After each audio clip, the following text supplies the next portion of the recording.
सभी प्यारे दोस्तों का स्वागत है सार्थक कोचिंग क्लासेस में। जैसा कि आप सभी साथियों को पता है, हमारी पॉलिटी की सभी एक दिवसीय एग्जाम्स के लिए कंप्लीट पॉलिटी की चैप्टर वाइज क्लास चल रही है, जिसमें हमने पहले 2 क्लासेस कंप्लीट कर चुके हैं। आज हमारी क्लास तीसरी है, तो जिस प्यारे दोस्त ने वह क्लास नहीं देखी उस क्लास को अवश्य देख लें। वह क्लास आपके लिए अति महत्वपूर्ण है। उन्हीं क्लासों से आगे आज हम चल रहे हैं। ठीक है दोस्तों, तो उन प्यारे दोस्तों से निवेदन है जिन्हें वह क्लास नहीं देखी उसको अवश्य देख लें। उसकी लिंक मैंने आपको नीचे डिस्क्रिप्शन में दे दी है। ठीक है दोस्तों, आज हम अपनी क्लास 3 और भारत की संवैधानिक ऐतिहासिक पृष्ठभूमि का भाग 2 है, क्योंकि इसका पहला भाग हमने करा चुके हैं। ठीक है दोस्तों, आज भाग 2 है। आज कल जहां हमने खत्म किया था उसी से आगे स्टार्ट करेंगे। ठीक है दोस्तों, तो उस क्लास को अवश्य देख लें, क्योंकि आपको नया समझ में नहीं आएगा कि हमने पहले क्या पढ़ा था। ठीक है दोस्तों, तो अपनी क्लास स्टार्ट करते हैं बिना देर के हुए। उससे पहले जो प्यारे दोस्त नए हैं वो चैनल को सब्सक्राइब कर लेंगे, वीडियो को लाइक कर देंगे, दोस्तों में शेयर कर देंगे। ठीक है दोस्तों, चलिए अपनी क्लास स्टार्ट करते हैं। देखिए दोस्तों, आज हमारा चैप्टर नंबर 2 है, क्योंकि हमने पहला चैप्टर कंप्लीट कर चुके हैं। और आज जो हमारा चैप्टर है उसका नाम है भारत का संवैधानिक इतिहास। 1773 से लेकर 1935 तक हम पढ़ने जा रहे हैं, क्योंकि इस टाइम क्या था, इस time east of India company का वो था, भारत पे क्या था, भारत पे राज था। ठीक है दोस्तों, तो उसी को हम पढ़ रहे हैं। आज ये भाग इसका दूसरा है, पहला भाग हम कंप्लीट कर चुके हैं। ठीक है दोस्तों, क्लास नंबर 3 है। चलिए आगे चलते हैं, अपनी क्लास स्टार्ट करते हैं। तो कल हमने पढ़ा था भारत का संवैधानिक इतिहास क्यों स्टार्ट हुआ था, क्यों जरूरी था, उसके बारे में जाना था। और कहाँ तक पढ़ा था, हमने पढ़ा था ईस्ट इंडिया कंपनी के द्वारा कहाँ तक, regulating act, act of settlement और पीट्स इंडिया एक्ट 1784 तक। यहाँ तक हमने 3 एक्ट पढ़े थे। ठीक है दोस्तों, आज हम इससे आगे पढ़ेंगे। ठीक है दोस्तों, और इसी क्रम में हम अपनी पॉलिटी कंप्लीट कर देंगे। ठीक है दोस्तों, चलिए अपनी क्लास स्टार्ट करते हैं। आज हम जो पढ़ेंगे वो पढ़ेंगे 1786 का अधिनियम। ठीक है दोस्तों, ये जो हमने पहले पढ़ा दिया रेगुलेटिंग एक्ट और पीट्स इंडिया एक्ट, ये आपके लिए बहुत ही ज्यादा महत्वपूर्ण है, तो इन क्लासेस को अवश्य देख लें। ठीक है दोस्तों, चलिए आज की अपनी क्लास स्टार्ट करते हैं। देखिए दोस्तों, 1786 का विशेष अधिनियम, 1786 का विशेष अधिनियम क्यों लाया गया, क्योंकि लॉर्ड कॉर्नवालिस को, किसको, कॉर्नवालिस को भारत लाया गया, क्योंकि कॉर्नवालिस को भारत का गवर्नर जनरल बनाया गया। देखिए क्यों बनाया गया, कॉर्नवालिस वही है जो अमेरिका में क्या कर रहा था, अमेरिका का गवर्नर जनरल था। लेकिन अमेरिका में क्या चल रहा था, अमेरिका में संघर्ष चल रहा था, तो ये वहां पर युद्ध हार गए थे। कॉर्नवालिस को भारत भेजा गया कि आप भारत जाइए और भारत की सत्ता को संभालिए। तो कॉर्नवालिस ने कुछ अपने जो अधिकार थे उनके बारे में बताया कि आप हमको भेज रहे हैं, ठीक है, तो पर उससे पहले आपको हमारी कुछ बातें माननी पड़ेंगी। जैसे कि देखिए दोस्तों, कॉर्नवालिस ने क्या कहा था कि मुझे गवर्नर जनरल बनाना है और उसको प्रधान सेनापति बनाया गया। देखिए दोस्तों, गवर्नर जनरल जो होगा वो पूरे भारत में जो ईस्ट इंडिया कंपनी होगी उसका प्रधान सेनापति होगा। तो ये क्या कहा था, ये कॉर्नवालिस ने कहा था। ठीक है दोस्तों, कॉर्नवालिस कौन है, आपने कॉर्नवालिस हम जब हिस्ट्री पढ़ेंगे तो उसमें डीप में पढ़ेंगे। अभी मैं आपको बता देता हूँ कॉर्नवालिस कौन था। कॉर्नवालिस वही था जिसने कॉर्नवालिस कोड लागू किया था। क्या लागू किया था,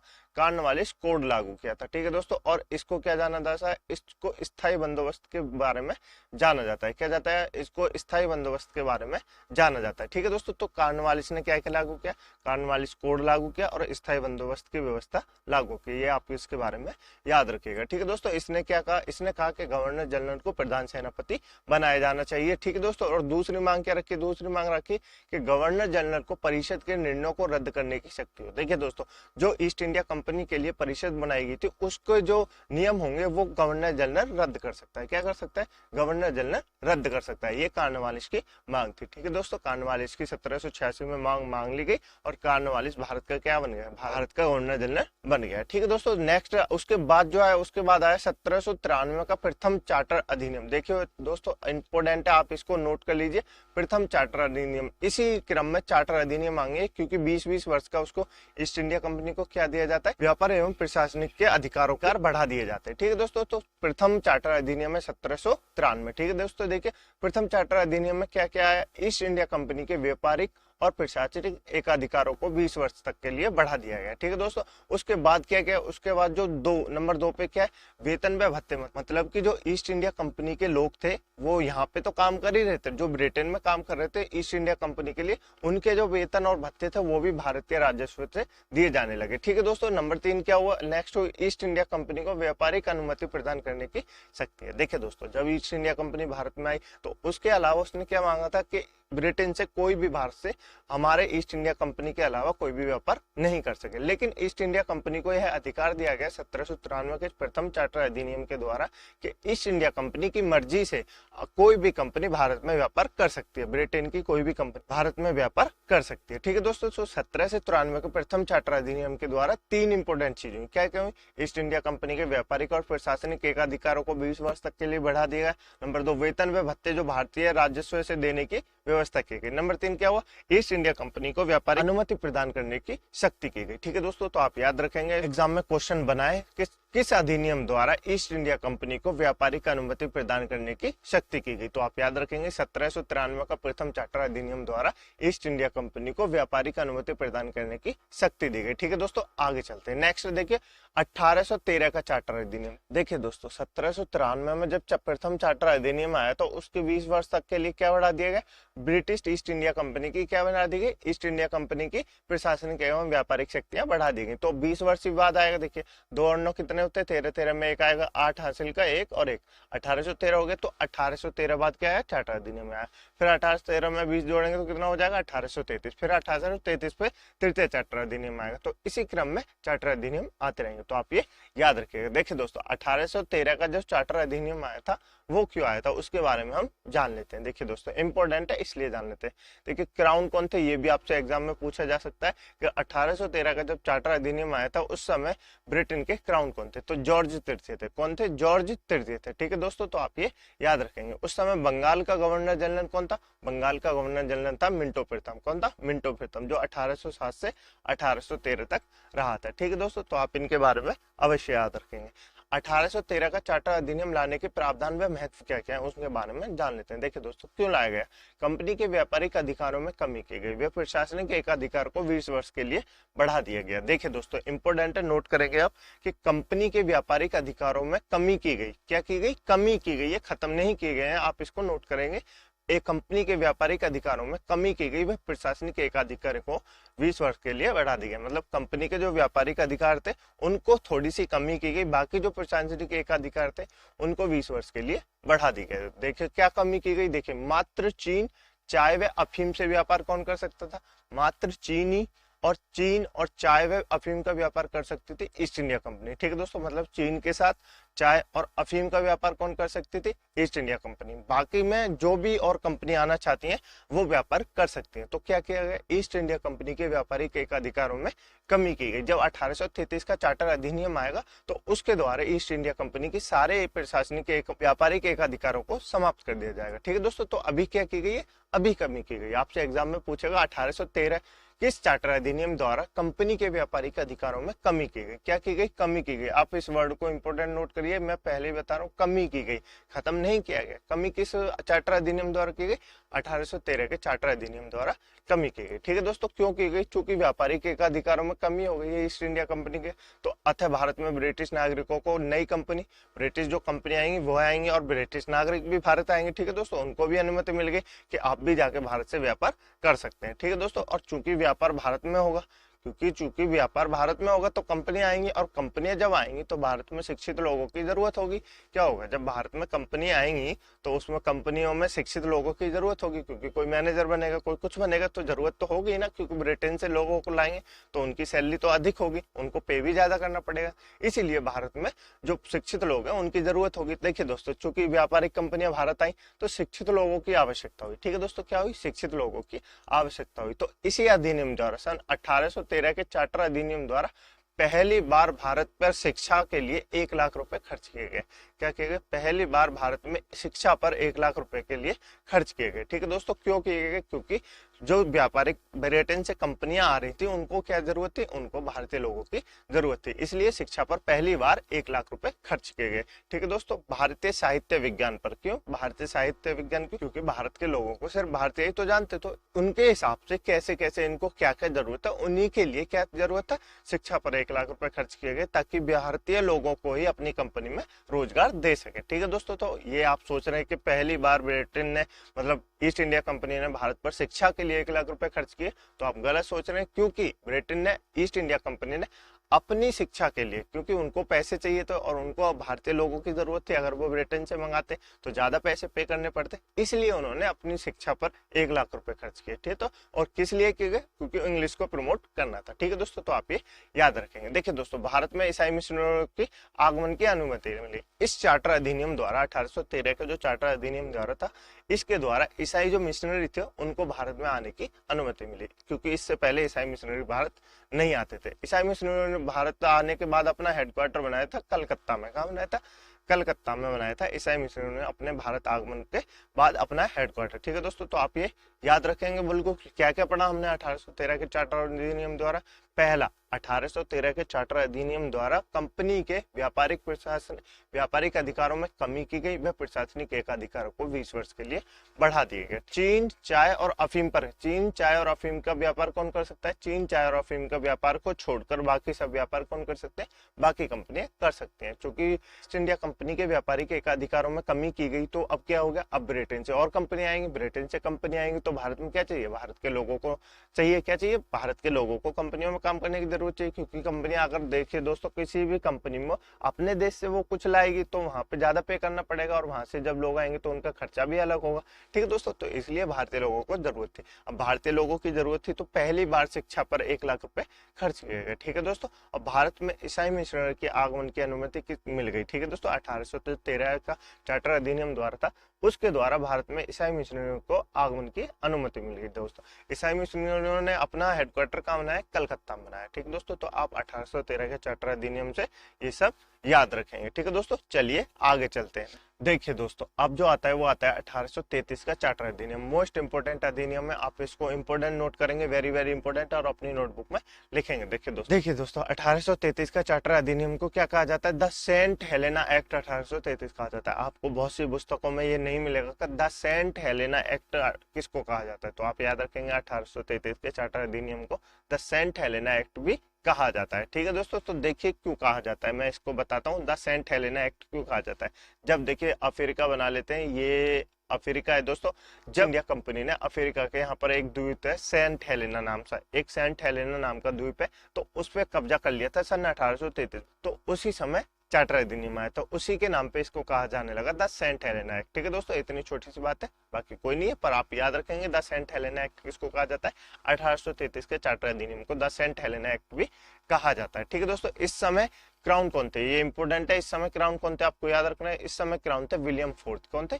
विलियम फोर्थ। ठीक है दोस्तों, बंगाल का गवर्नर जनरल कौन था? बंगाल का गवर्नर जनरल था विलियम बेंटिक। कौन था? William Bentinck. तो आप इन दोनों के बारे में याद रखेंगे, आपसे एग्जाम में पूछा जाएगा। 1833 का जब चार्टर अधिनियम लागू किया गया था, उस समय ब्रिटेन के क्राउन कौन थे? विलियम फोर्थ थे, और बंगाल का गवर्नर जनरल कौन था? विलियम बेंटिक था। ठीक है दोस्तों, तो आप ये याद रखेंगे। देखिए दोस्तों, प्रावधान व महत्व पढ़ लेते हैं कि 1833 का चार्टर अधिनियम लाने के लिए महत्व क्या कहते हैं। देखिए दोस्तों, ईस्ट इंडिया कंपनी के एकाधिकार को समाप्त कर दिया गया। क्या कर दिया गया? ईस्ट इंडिया कंपनी के जो एकाधिकार थे, एक तो व्यावसायिक एकाधिकार थे, एक प्रशासनिक एकाधिकार थे। लेकिन पिछले जब 1813 का हमने चार्टर अधिनियम पढ़ा था, उसमें क्या हुआ था? 1813 के चार्टर अधिनियम में ईस्ट इंडिया कंपनी के व्यावसायिक एकाधिकारों को समाप्त नहीं किया गया। क्या किया गया? कमी की गई। क्या की गई? कमी की गई। लेकिन जब 1833 का चार्टर अधिनियम आया, तो उसके द्वारा कंपनी, ईस्ट इंडिया कंपनी के व्यावसायिक एकाधिकारों को पूर्णतः समाप्त कर दिया गया। ठीक है दोस्तों, क्या कर दिया गया? पूर्णतः समाप्त कर दिया गया। व्यवसायिक एकाधिकारों को मैं पहले बता रहा हूँ, ध्यान रखिएगा, व्यवसायिक एकाधिकारों को पूर्णतः समाप्त कर दिया गया, लेकिन प्रशासनिक एकाधिकारों को 20 वर्ष के लिए बढ़ा दिया गया। जब देखिए दोस्तों, व्यवसायिक एकाधिकारों को पूर्णतः समाप्त कर दिया जाएगा तो क्या होगा?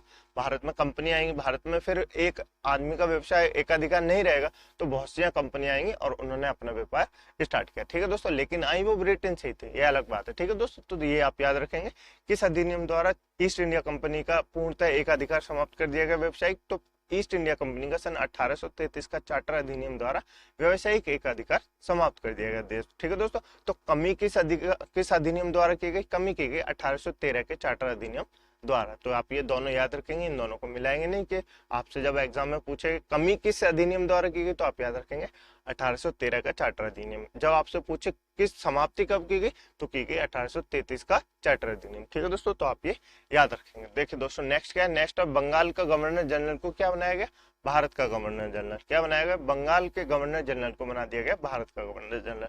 ठीक है दोस्तों, तो आप ये याद रखेंगे। और भारत का पहला गवर्नर जनरल कौन था, विलियम बेंटिक था। कौन था, विलियम बेंटिक, क्योंकि विलियम बेंटिक के समय ही अधिनियम आया था। तो बंगाल का गवर्नर जनरल कौन बन गया, बंगाल का गवर्नर जनरल बन गया भारत का गवर्नर जनरल। ठीक है दोस्तों, भारत के गवर्नर जनरल बनने के बाद सारी शक्तियां किसमें समाहित हो गई, जो सारी शक्तियां मतलब ईस्ट इंडिया कंपनी की जितनी भी सारी शक्तियां हैं वो किसमें समाहित हो गई, वो सारी समाहित हो गई भारत के गवर्नर जनरल में। तो आप ये याद रखेंगे। भारत के पहले गवर्नर जनरल कौन थे, मैंने आपको बता दिया, विलियम बेंटिक थे। कौन थे, विलियम बेंटिक थे। ठीक है दोस्तों, गवर्नर के द्वारा बनाए गए एक्ट को कहा जाने लगा, गवर्नर जिस नियम को बनाता था, कानून को बनाता था, उनको क्या कहा जाने लगा, उनको एक्ट कहा जाने लगा। ठीक है दोस्तों, उनको क्या कहा जाने लगा, उनको एक्ट कहा जाने लगा। ठीक है दोस्तों, संपूर्ण भारत के लिए एक बजट आया। क्या आया, संपूर्ण भारत के लिए एक बजट की प्रावधान की गई। तो आप ये याद रखेंगे क्या हुआ, 1833 के चार्टर अधिनियम 1833 का चार्टर अधिनियम लागू किया गया। तो उस समय के राउंड कौन थे, विलियम फोर्थ थे। कौन थे, विलियम। बंगाल का गवर्नर कौन था, बंगाल का गवर्नर जनरल था विलियम बेंटिक। ठीक है दोस्तों, 1833 का चार्टर अधिनियम द्वारा ईस्ट इंडिया कंपनी के एकाधिकारों को, व्यवसायिक एकाधिकारों को पूर्ण से समाप्त कर दिया गया, लेकिन प्रशासनिक एकाधिकारों को 20 वर्ष के लिए पुनः बढ़ा दिया गया। ठीक है दोस्तों, तो आप इसके बारे में याद रखेंगे। बंगाल के गवर्नर जनरल को भारत का गवर्नर जनरल बना दिया गया, जिसमें सारी शक्तियां समाहित होंगी। और भारत के पहले गवर्नर जनरल कौन बने, विलियम बेंटिक बने। तो आप इसके बारे में याद रखेंगे। ठीक है दोस्तों, नेक्स्ट क्या हुआ आता है, भारत में वास्तविक केंद्रीकरण। भारत के लिए पहला बजट आया, क्या है, भारत के लिए एक बजट आया। अतः भारत वास्तविक केंद्रीकरण बन गया। क्या बन गया, अतः भारत इन सब के लिए एक केंद्रीकरण बन गया। ठीक है दोस्तों, सरकारी सेवाओं के चयन हेतु, इसको इंपोर्टेंट नोट करेंगे, सरकारी सेवाओं के चयन हेतु खुली प्रतियोगी परीक्षा लंदन में हेलेना बर्ग कॉलेज में होने लगी। ठीक है दोस्तों, नेक्स्ट क्या हुआ, उसके बाद हुआ धारा 87, सरकारी चयन में जाति वर्ण इत्यादि भेद नहीं होगा। जब देखिए दोस्तों, जब धारा 87 लागू हुई तो उसमें क्या किया गया, उसमें कहा गया कि सरकारी जो सेवाओं के लिए चयन होगा उसमें जाति वर्ण इत्यादि का भेदभाव नहीं होगा। ये सब दोस्तों किताबों में लिखी हुई बातें, आज भी अपने संविधान में देखिए, अपने संविधान में लिख रहा हो कि जाति वर्ण इत्यादि के आधार पर भेदभाव नहीं होगा, लेकिन भेदभाव होता है। ये सब नियम है, पर बाकी कुछ नहीं है, किताबों में लिखा हुआ है, आप इसको इंपोर्टेंट नहीं मानेंगे। ठीक है दोस्तों, भारत में दास प्रथा की समाप्ति हुई, इसको इंपोर्टेंट लिखेंगे। भारत में दास प्रथा की समाप्ति किस अधिनियम द्वारा हुई, तो भारत में दास प्रथा की समाप्ति 1833 के चार्टर अधिनियम द्वारा हुई। कब हुई, सन 1843 में। कब हुई, सन 1843 में। सती प्रथा की समाप्ति पहले ही कर चुके हैं राजा राम जी। कब कर चुके हैं, 4 दिसंबर 1829 को विलियम बेंटिक के द्वारा। कौन कर सके, राजा राम मोहन राय जी 4 दिसंबर 1829 को विलियम बेंटिक के सहयोग से पहले ही समाप्त कर चुके। तो आप याद रखेंगे, भारत में दास प्रथा की समाप्ति कब हुई, 1843 में भारत में दास प्रथा की समाप्ति हो गई थी। ठीक है दोस्तों, चलिए महत्व जान लेते, क्या क्या इंपोर्टेंट बातें। देखिए दोस्तों, हमने पढ़ा था भारत को पहली बार आधिकारिक तौर पर बड़ा उपनिवेश कहा गया। क्यों कहा गया, जब भारत के लिए एक बजट आया और भारत वास्तविक केंद्रीकरण बन गया, तो क्या कहा गया, भारत को पहली बार आधिकारिक तौर पर बड़ा उपनिवेश कहा गया। ठीक है दोस्तों, नेक्स्ट क्या, पहली बार सरकार शब्द का प्रयोग हुआ, जो गवर्नर हेतु प्रयोग किया गया। देखिए दोस्तों, पहली बार भारत सरकार जैसे आज अपने देश में भारत सरकार है, इसी तरह पहले जब भारत सरकार थी उसको लिए क्यों कहा गया, क्योंकि उसमें गवर्नर था, तो गवर्नर के लिए भारत सरकार का प्रयोग किया गया। ठीक है दोस्तों, नेक्स्ट है बंगाल और आगरा को अलग करने के, विभाजित करने का एक असफल योजना है। क्या है, बंगाल को आगरा व बंगाल में विभाजित करने की एक असफल योजना है। ठीक है दोस्तों, नेक्स्ट क्या है, ईस्ट इंडिया कंपनी अब मात्र एक प्रशासनिक इकाई बनकर रह गई। नंबर 5 क्या हुआ, भारत में अंग्रेजों का मुक्त निवास मिला। भारत में क्या मिला, भारत में अंग्रेजों को मुफ्त निवास मिले। ठीक है दोस्तों, अंग्रेजों का भारत पे राज है तो निवास क्या, सब चीज ले लेंगे वो। ठीक है दोस्तों, तो पर उनको मुफ्त निवास मिले। ठीक है दोस्तों, उसके बाद क्या हुआ, 1833 में, इसको इंपोर्टेंट नोट करेंगे, 1833 में फारसी के स्थान पर इंग्लिश आई। क्या आई, 1833 में फारसी लोगों के समय जो भाषा थी, तो उसके समय क्या आई, उसके समय इंग्लिश आ गई। उसके बाद क्या आ गई, उसके बाद इंग्लिश आ गई। तो आप ये याद रखेंगे, 1833 के चार्टर अधिनियम द्वारा मुगलों के द्वारा फारसी की भाषा अपनाई जाती थी, उसको क्या कर दिया गया, उसको इंग्लिश कर दिया गया। ठीक है दोस्तों, तो आप ये सब याद रखेंगे। नेक्स्ट चलते हैं, नेक्स्ट है दोस्तों 1853 का चार्टर अधिनियम। मैंने आपको बताया था 1833 में आया, फिर क्या आएगा, फिर 20 वर्ष बाद आएगा, फिर क्या आएगा, फिर 20 वर्ष बाद आएगा, तो कब आएगा, 1853 में चार्टर अधिनियम आएगा। मैंने कहा था ना 20-20 वर्ष बाद चार्टर अधिनियम आए थे। तो अब क्या है, 1853 का चार्टर अधिनियम। देखिए दोस्तों, इसके बारे में जान लेते हैं क्या क्या इंपॉर्टेंट बातें। देखिए दोस्तों, 1853 का चार्टर अधिनियम जब आया था उस समय क्राउन कौन थे, इस समय क्राउन थे अलेक्जेंड्रिया विक्टोरिया। अब अलेक्जेंडर विक्टोरिया का ब्रिटेन पर शासन होने लगा। तो आप इंपॉर्टेंट नोट करेंगे, अलेक्जेंडर विक्टोरिया का शासन कब था, जब 1853 का चार्टर अधिनियम आया। तो आप ये इससे एग्जाम में पूछा जा सकता है। ठीक है दोस्तों, भारत का गवर्नर जनरल कौन था, डलहौजी था। कौन था, डलहौजी था। तो इसके बारे में भी आप याद रखेंगे। देखिए दोस्तों, प्रावधान व महत्व जान लेते हैं क्या क्या है, इन दोनों को आप अवश्य याद रखेंगे।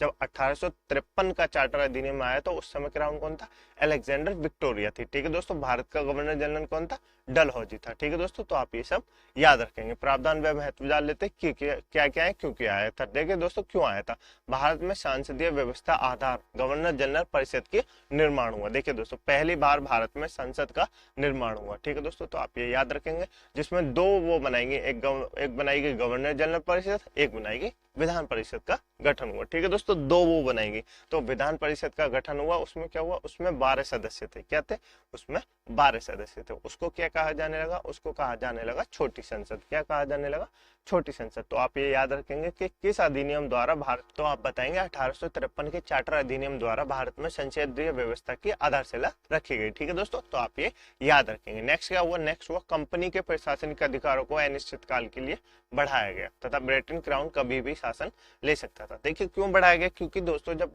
कंपनी के अनिश्चित काल के लिए बढ़ा दिया गया तो मतलब अब ये पता नहीं है 10 साल के लिए बढ़ाया गया, 20 साल के लिए बढ़ाया गया, कि 1 साल के लिए बढ़ाया गया या 6 महीने के लिए बढ़ाया गया। ब्रिटेन जो क्राउन है वो कभी भी कंपनी से शासन ले सकता है। ठीक है दोस्तों, तो आप याद रखेंगे कि किस अधिनियम द्वारा कंपनी के प्रशासनिक अधिकारों को काल के लिए बढ़ा दिया गया। तो आप याद रखेंगे 1853 के चार्टर अधिनियम द्वारा। ठीक है दोस्तों, उसके बाद हुआ आईसीएस हेतु लिखित परीक्षा हुई। आईसीएस यानी इंडियन सिविल सर्विस हेतु लिखित परीक्षा का आयोजन किया गया। वह पैट्रोनोजिक राइट को खत्म किया गया बाय मैकाले की समिति सिफारिश द्वारा। देखिए दोस्तों क्या लिखा हुआ है, आईसीएस यानी इंडियन सिविल सर्विस हेतु लिखित परीक्षा का आयोजन किया गया। उससे पहले लिखित परीक्षाएं नहीं होती थी। ये जो पैट्रोनोजी राइट लिख रहा है, इसका मतलब क्या होता है, इसका मतलब होता है भाई भतीजावाद। यानी कि आपके ताऊ आईसीएस में लग गए हैं तो उसके बाद आपके पापा जी लग गए हैं, उसके बाद आपको भी लगा दिया है ना। तो ये क्या हुई, ये पैट्रोनेटिक राइट हुई। इसको क्या किया गया, इसको खत्म किया गया। ठीक है दोस्तों, तो इसके बाद क्या हुआ, इसके बाद लिखित परीक्षा होगी, जो उसको पास करेगा वो इसमें आईसीएस अधिकारी बनेगा। ठीक है दोस्तों, तो इसीलिए इसको लाया गया। किसकी सिफारिश पे लाया गया, मैकाले की सिफारिश पे लाया गया। तो आप ये याद रखेंगे, इंडियन सिविल सर्विस हेतु जो लिखित परीक्षा हुई उसका आयोजन किसकी सिफारिश पे किया गया, उसकी सिफारिश पे मैकाले की सिफारिश पे किया गया। ठीक है दोस्तों, मैकाले समिति सिफारिश पर किया गया। देखिए दोस्तों क्यों किया गया, क्योंकि भारतीय हेतु उच्च सेवा में प्रवेश दिया जाए। मैकाले समिति सिफारिश पे क्या किया गया, आईसीएस इंडियन सिविल सर्विस हेतु लिखित परीक्षा का आयोजन किया गया। मोस्ट इंपोर्टेंट है, आप याद रखेंगे, एग्जाम में पूछा जाएगा किसकी सिफारिश पर आईसीएस हेतु लिखित परीक्षा का आयोजन किया गया। ठीक है दोस्तों, पहले कहाँ किया जाता था, पहले 1853 से 1922 तक कहाँ किया जाता था, लंदन में कहा जाता था। कहाँ किया जाता है, लंदन में किया जाता था। उसके बाद क्या हुआ, 1923 के बाद भारत में किया जाने लगा।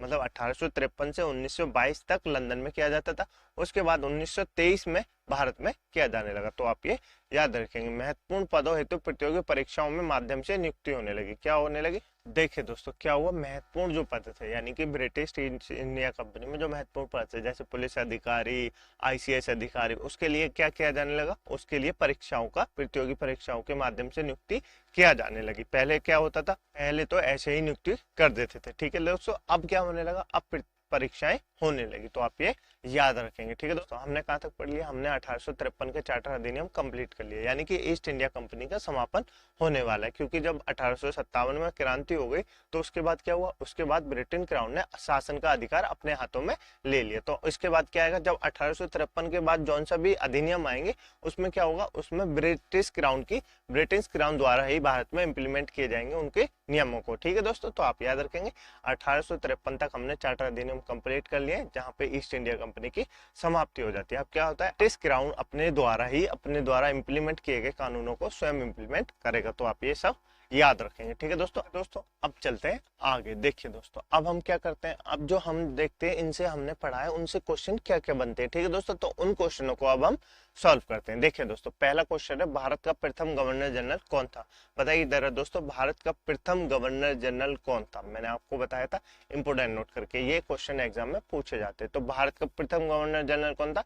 विलियम बेंटिक था। कौन था? विलियम बेंटिक था। तो आप ये याद रखेंगे, भारत का प्रथम गवर्नर जनरल कौन था? विलियम बेंटिक था। ठीक है दोस्तों, चलिए आगे चलते हैं। नेक्स्ट क्वेश्चन है दोस्तों, किस अधिनियम से पहली बार शिक्षा पर 1 लाख रुपए खर्च किए गए? बताइए जरा दोस्तों, किस अधिनियम द्वारा भारत पर पहली बार शिक्षा पर 1 लाख रुपए खर्च किए गए? तो आपको ये बताना है, वीडियो को पॉज कीजिए, क्वेश्चन को सॉल्व कीजिए। देखिए दोस्तों, 1813 का जो चार्टर अधिनियम था, मैंने आपको कहा था ना, इंपोर्टेंट नोट कीजिए।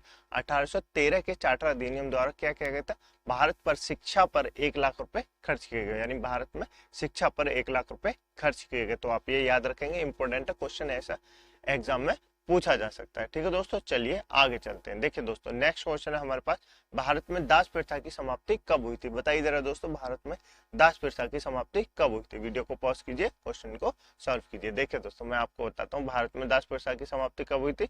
भारत में दास प्रथा की समाप्ति हुई थी 1829 में। कब हुई थी? 1829 में। जब क्या आया था? 1813 का चार्टर अधिनियम आया था। ठीक है दोस्तों, तो आप ये याद रखेंगे। ठीक है दोस्तों, चलिए आगे चलते हैं। देखिए दोस्तों, ये आपके लिए होमवर्क का क्वेश्चन है, इसका आंसर आपको कमेंट बॉक्स में बताना है। आईसीएस हेतु लिखित परीक्षा का आयोजन किसकी सिफारिश पर किया गया था? ठीक है दोस्तों, मैंने आपको बहुत ध्यान से बताया था किसकी सिफारिश पर किया गया था, ये आपको कमेंट बॉक्स में बताना है। ठीक है दोस्तों, मुझे उम्मीद है आपको ये क्लास अच्छी लगी होगी। यदि आपको ये क्लास अच्छी लगी है तो वीडियो को लाइक कर दीजिए, दोस्तों में शेयर कर दीजिए, कमेंट करके अपना आंसर जरूर बताएं। ठीक है दोस्तों, इस क्लास की पीडीएफ डाउनलोड करने के लिए आप हमारे टेलीग्राम ग्रुप को ज्वाइन कर सकते हैं, जिसकी लिंक मैंने आपको नीचे डिस्क्रिप्शन में दे दी है। दोस्तों वहां जाकर आप इस क्लास की पीडीएफ डाउनलोड कर सकते हैं। ठीक है दोस्तों, मिलते हैं कल इसी समय इसी चैनल पर। तब तक के लिए अपना ख्याल रखिएगा। जय हिंद, जय भारत।